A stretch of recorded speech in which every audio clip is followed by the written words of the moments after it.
Hi all, ഞാനിപ്പോൾ കോട്ടക്കൽ ഡോപ്പയുടെ ഓഫീസിലാണുള്ളത്. നാളെ നമ്മുടെ എയിംസ് ബാച്ച് കോട്ടക്കൽ സ്റ്റാർട്ട് ചെയ്യാൻ പോവുകയാണ്. നമുക്ക് കോട്ടക്കൽ ബോയ്സ് ആൻഡ് ഗേൾസ് ഹോസ്റ്റലുണ്ട്. ഹോസ്റ്റലിൽ ജസ്റ്റ് ഒന്ന് വിസിറ്റ് ചെയ്ത് നോക്കാം. നാളെയാണ് ഓപ്പൺ ആവാനുള്ളത്. അപ്പൊ ഈ ഹോസ്റ്റലിലെ വ്യൂ എങ്ങനെയാണ്, ബാക്കി കാര്യങ്ങൾ എങ്ങനെയാണെന്നൊക്കെ ജസ്റ്റ് നമുക്കൊന്ന് പോയി നോക്കാം. അങ്ങനെ നമ്മൾ ബോയ്സ് ഹോസ്റ്റലിൻ്റെ ഫ്രണ്ടിൽ എത്തിയിരിക്കുകയാണ്. ബോയ്സ് ഹോസ്റ്റലിലെ 2 എൻട്രി ഉണ്ട്.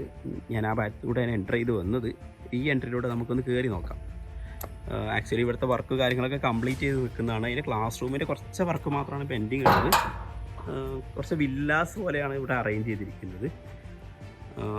എന്താ 6 വില്ലാസ് ഉണ്ട്. നല്ലൊരു ബ്യൂട്ടിഫുൾ വ്യൂ ആണ്. ഇതിൽ സ്റ്റേ ചെയ്യുന്ന പാർട്ട്, ബാക്കി കാര്യങ്ങൾ, ഇതിൽ ഇൻറ്റേർണലി ഉള്ള ഫർണിച്ചർ, ബാക്കി കാര്യമൊക്കെ ഓക്കെയാണ്. നമുക്കിത് അവിടെ മുന്നിൽ നിൽക്കുന്ന സ്ഥലം കാണാം. അവിടെയാണ് നമുക്ക് ക്ലാസ് റൂം വരുന്നത്. ക്ലാസ് റൂമിൻ്റെ പാർട്ടുള്ള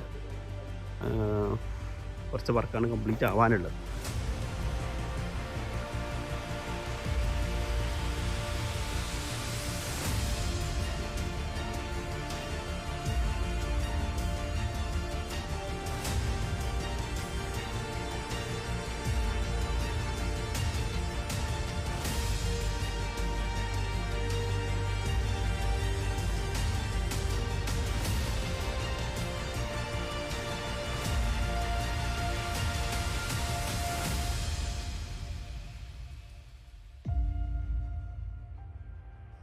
നമുക്ക് ക്ലീൻ ആക്കിക്കൊണ്ടിരിക്കുന്ന ഏതെങ്കിലും ഒരു അപ്പാർട്ട്മെൻറ്റ് കൂടെ കാണാം. ഓക്കെ, സ്റ്റൈലും വില്ലയാണ്.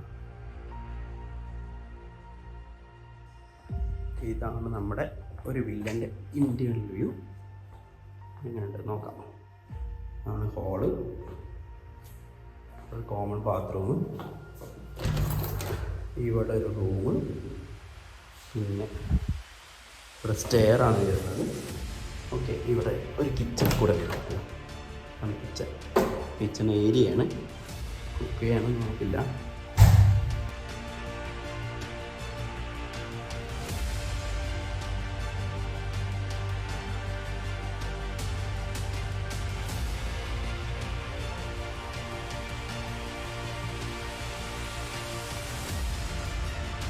നമുക്കിതാ നമ്മുടെ സായിൽ ഈ ഒരു വില്ല കൂടി കാണിച്ചു തരുന്നുണ്ട്.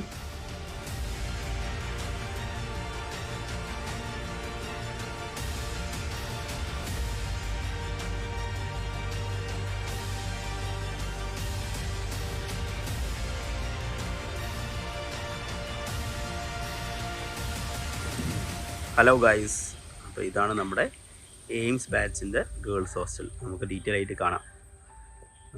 വർക്കൊക്കെ കഴിഞ്ഞ് കംപ്ലീറ്റ് ആയിട്ട് റെഡി ആയിട്ട് ഇരിക്കുകയാണ് hostel. Onam vacation in between വന്നുകൊണ്ട് നമ്മൾ ഓപ്പണിങ് നാളത്തേക്ക് മാറ്റിക്കാൻ 10th മാറ്റിയതാണ്. അല്ലെങ്കിൽ ബിഫോർ ഓണം തന്നെ ഓപ്പൺ ആവേണ്ട ഹോസ്റ്റലായിരുന്നു. പിന്നെ നമ്മൾ റിസൾട്ടിന് കൂടെ വേണ്ടി വെയിറ്റ് ചെയ്തതാണ്.